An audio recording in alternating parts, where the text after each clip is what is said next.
দুঃখ কষ্ট সব ভুলে গিয়ে নতুন বছরকে বরণ করলাম। আর এখান থেকে গিয়ে সবাই সবার বাসায় যাবে, সবাই আনন্দ করবে, নতুন নতুন রান্না হবে, সবাই মিলে খাবো, নতুন নতুন সবার সাথে দেখা হবে, পরিচয় হবে, এই আর কি। ঐতিহ্যবাহী ফুল বিজুতে আমরা আমাদের ঐতিহ্যবাহী পোশাক পিনন হাদি পরে মূলত এই বিভিন্ন ধরনের নদীতে আমরা ফুল ভাসাতে আসি। আমাদের সকলের একটাই কামনা থাকে যাতে আমরা আমাদের যে নতুন বছর তা পুরনো বিভেদ মীমাংসা সব ভুলে গিয়ে আমাদের নতুন বছরটাকে নতুনভাবে আগলে নিতে পারি। আজকে হচ্ছে যে চাকমা তংচঙ্গা ত্রিপুরাদের ফুল বিজু। আর আমি হচ্ছে যে মারমা ওইটার কারণে ওই যে আমাদের সাংগ্রায় হচ্ছে যে 14, 15, 16 আর 15, 16 হচ্ছে যে পানি উৎসব হয় আমাদের। আমরা সবাই মিলে আনন্দ করি, বন্ধু বান্ধবরা মিলে অনেক জায়গায় ঘুরতে যাই, পানি খেলার মাধ্যমেই সাংগ্রা উৎসব শেষ হয়।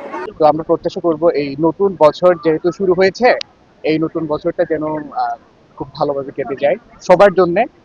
আর মন থেকে প্রার্থনা থাকবে যে জগতের সকল প্রাণী যেন সুখী হয় এই শুভ দিনে, এটাই প্রত্যাশা করি আগে। RICL TMX, যুগের পর যুগ স্থাপনা থাকে মজবুত। 12 এপ্রিল আমাদের ফুল বিজু। মূলত হচ্ছে যে আমরা ফুল বিজুকে ভাজানো গঙ্গা মার উদ্দেশ্য করে আমরা ফুল ভাজাই, যাতে হচ্ছে যে আমাদের যে এক বছরে যা কিছু আমাদের মনের কষ্ট ছিল, মানে আশা অপূরণ ছিল, ওইগুলো যাতে আমাদের পূরণ হয়। সবারই প্রত্যাশা আমরা সকলে সুখে শান্তিতে থাকবো, তারপরে সকলের উন্নয়ন, মানে দেশের উন্নয়ন তথা সুখ সমৃদ্ধি, এটাই চাই আমরা।